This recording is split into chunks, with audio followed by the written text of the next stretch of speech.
அந்த அறிவிப்போல் அன்ப தருவாளே சின்ன அறிவிப்பும் இன்று சுடுவாளே நீயும் தும்மிடி தும்மிடி ஆயுசு 100ஆக என் உயிர் உன்னோட பத்திர சொத்தாக என் பார்வை உன்னோடு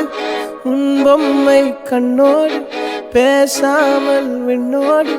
நாம் மிதந்து போவோம் காதாரா அடியாளோ நான் தாங்க மாறோடு